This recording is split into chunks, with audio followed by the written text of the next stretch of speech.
ఓం నమ శివాయ శ్రీమాత్రే నమ. మిత్రులకి శివభిలాషులకి అలాగే నన్ను ఎంతగా ఆదరిస్తున్న యూట్యూబ్ ప్రేక్షకులందరికీ కూడా పేరు పేరు ధన్యవాదాలు.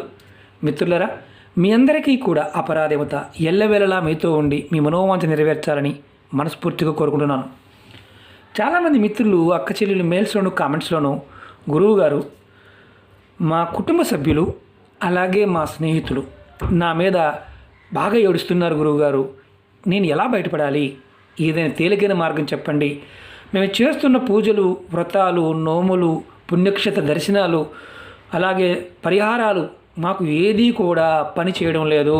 మేము ఏ ఉపాయం చేసినా అది మాకు బూడిదలో పోసిన పన్నీరులాగా అవుతుంది.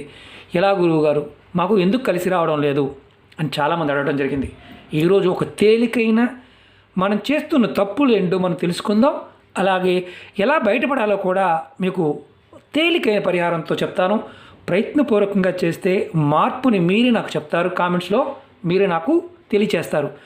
ఎందుకంటే ఎన్ని ప్రయోగాలైనా సరే, జనఘోష, నరఘోష, తాంత్రిక ప్రయోగాలు ఇవన్నీ కూడా మనం ఆహ్వానిస్తేనే మన ద్వారానే జరుగుతాయి. ఈ శరీరంలో ఉన్న ఆత్మ చాలా శక్తివంతమైంది, అది దైవ స్వరూపం. దానిలో ఉన్న శక్తి ఈ ప్రపంచంలో ఉన్న అన్ని శక్తులతో సమానంగా ఉంటుంది. కానీ మనకు తెలియకుండానే కొన్ని సందర్భాల్లో నకారాత్మకతని మనమే ఆహ్వానించడానికి కారణం ఈ శరీరం, అలాగే ఈ నోరు, మన నోరు. ఇది కంట్రోల్లో ఉండదు, ఈ శరీరం కూడా కంట్రోల్లో ఉండదు. ఇది ప్రాపగండా చేస్తుంది, దానివల్ల వస్తాయి ఆ సమస్యలు. ఏంటి, ఎలా బయటపడాలో తెలియజేస్తాను. స్కిప్ చేయకుండా జాగ్రత్తగా చూడండి. అలాగే మీకు ఈ వీడియో నచ్చినట్లయితే లైక్ చేయండి, నా ఛానల్ సబ్స్క్రైబ్ చేసుకోండి, పక్కనే ఉన్న గంట సింబల్ యాక్టివేట్ చేసుకోండి, 10 మంది మిత్రులకి షేర్ చేయండి. అలాగే రాబోయే నెలలో మీ అందరికీ కూడా నన్ను కన్సల్ట్ చేయడానికి నెంబర్ ఇవ్వడం జరుగుతుంది. అలాగే రాబోయే 2-3 నెలల్లో మీ అందరికీ కూడా తెలుగు రాష్ట్రాల్లో నేను అందుబాటులోకి రావడానికి ప్రయత్నం చేస్తున్నాను. ఆ పరాదేవత అనుగ్రహం వల్ల ఖచ్చితంగా సనాతన ధర్మంలో, జ్యోతిష్యంలో మీకున్న సమస్యలు ఏదైనా సరే నాకు తెలిసినంత వరకు నేను మీకు అడ్వైస్ ఇవ్వడానికి ప్రయత్నం చేస్తాను. సమస్యల నుంచి బయటపడడానికి మార్గాలు తెలియజేయడానికి ప్రయత్నం చేస్తాను. అలాగే దేవతా వస్తువులు చాలామంది అడుగుతూ ఉన్నారు. గడిచిన సంవత్సరంన్నర నుంచి మిమ్మల్ని అందరినీ నేను ఇదిగో ఇస్తాను చెప్తున్నాను. మీకు వచ్చే ఉగాదికి ఖచ్చితంగా రుద్రాక్షలు, అలాగే దేవతా వస్తువులు, రత్నాలు, వీటికి సంబంధించిన వస్తువులు, పదార్థాలు అన్నీ కూడా జెన్యూన్గా ఉండే పదార్థాలను ఇవ్వడానికి ప్రయత్నం చేస్తాను. సంవత్సరం నుంచి మీకు ఇస్తాను చెప్తున్నారు, మీరు తిట్టుకుంటూ ఉన్నారు, గురువుగారు అబద్ధం చెప్తున్నారని. లేదు, ఖచ్చితంగా మీకు అందుబాటులో రావడానికి ప్రయత్నం చేస్తున్నాను. ఖచ్చితంగా మీ అందరూ కూడా నాతో పాటు ఉంటారని నేను భావిస్తున్నాను. మీ అందరికీ కూడా ఆ పరాదేవత ఎప్పుడు అనుగ్రహం ఉండాలి.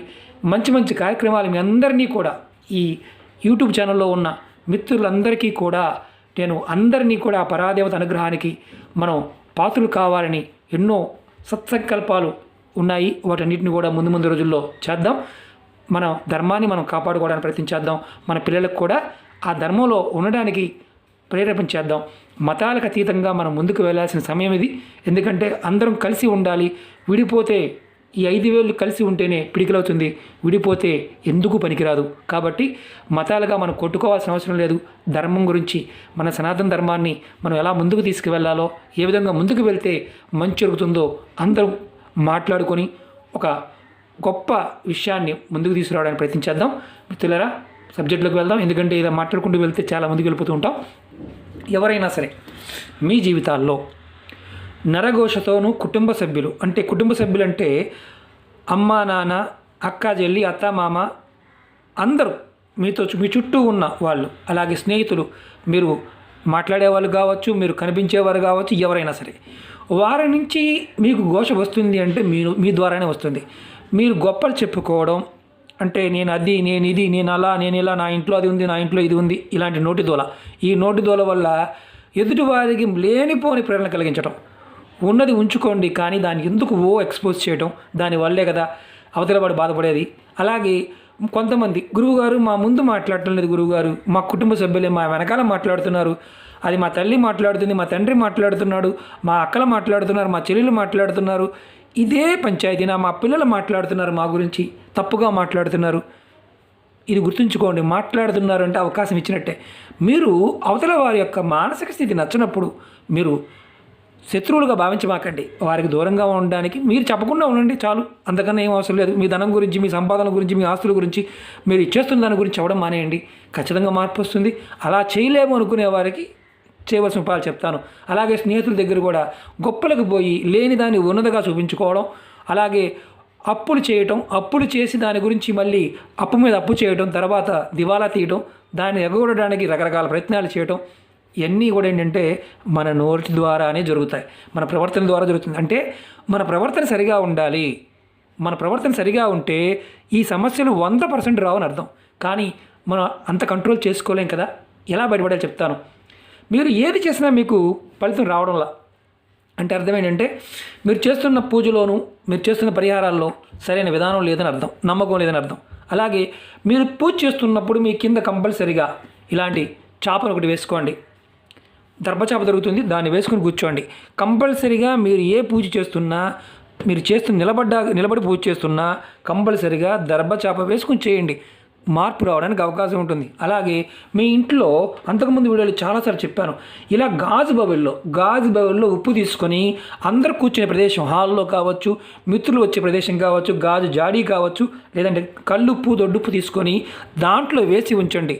ఇది కనుక వాటర్గా మారిపోతే తీసేయండి, మళ్ళీ మార్చుకోండి, ఎప్పుడైనా బాధలేదు. కొన్ని సందర్భాల్లో ఇది ఘోషని ఆపుతుంది, అలాగే కనుదిష్టిని ఆపుతుంది, నరఘోషని ఆపుతుంది. అలాగే అలివేరా, కలబంద చెట్టు ఎన్నో వీడియోలు చెప్పాం. మనం వీటికి బొట్టులు పెట్టాలా గురువుగారు, చాలామంది అడుగుతున్నారు సార్ గురువుగారు పశువులు పెట్టాలా, బొట్లు పెట్టాలని. మిత్రులారా, ప్రకృతిని ప్రకృతిలాగా చూడండి. ఇలా కలబంద మొక్కలు మీ ఇంట్లో కుండీల్లో అంతకుముందు వీడియోలో కూడా చెప్పాను, 4 దిక్కులు పెట్టుకోండి, వీలైతే ఏ దిక్కునైనా పెట్టండి. చివరికి ఇది నీడను కూడా పెరుగుతుంది, మీ కిటికీల్లో కూడా పెంచుకోవచ్చు, మీ గుమ్మం దగ్గర కూడా పెంచుకోవచ్చు. మీ దగ్గరికి మీ ఇంటికి ఎవరైనా మిత్రులు కానీ వేరే వాళ్ళు ఎవరైనా వచ్చారు, వారి కనుదిష్టి ఉంది, వారి ఇబ్బందుల్లో ఉన్నారు, వారు మీ దగ్గరకు వస్తున్నారు, ఈ మొక్క కనిపించే విధంగా పెట్టిన వారి యొక్క దృష్టి దోషాన్ని కూడా మీరు తగ్గించగలుగుతారు. తగ్గించగలుగుతారే కానీ పూర్తిగా తొలగించలేరు. కారణం ఏంటంటే అది ఎప్పుడూ ఉండే పవర్ లాంటిది. దాన్ని నెగిటివ్ ఎనర్జీ, పాజిటివ్ ఎనర్జీ అనేవి రెండు కూడా ఏంటంటే ఒకటే సోర్స్ ఎనర్జీనే. దాన్ని అతిగా వాడుకోవడం వల్ల జరిగే ప్రమాదమేమో నెగిటివ్గా పనిచేస్తుంది. అది మనకి ఎంత కావాలో అంతే వాడుకోవడం వల్ల అది మనకి పాజిటివ్గా పనిచేస్తుంది. కలబంద మొక్కని మీరు మీ గుమ్మం బయట కనిపించే విధంగా పెట్టండి. చాలామంది గుమ్మం బయట కట్టమని ఎందుకంటారంటే ఇది దీంట్లో నీరు ఉంటుంది.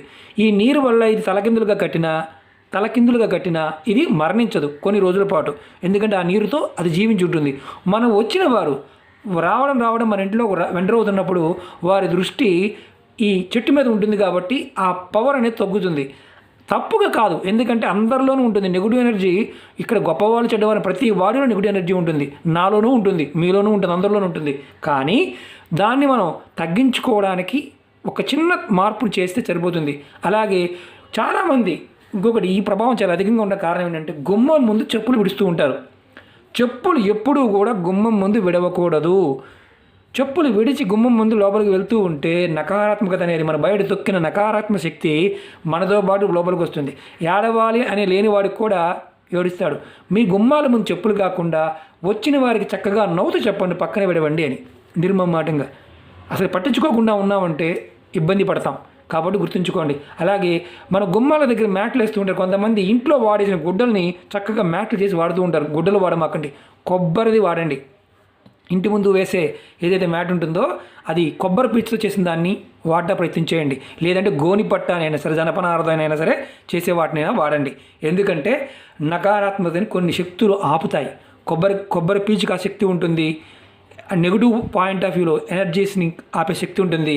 నారకు కూడా ఉంటుంది, జనపనారకు కూడా ఆ శక్తి ఉంటుంది.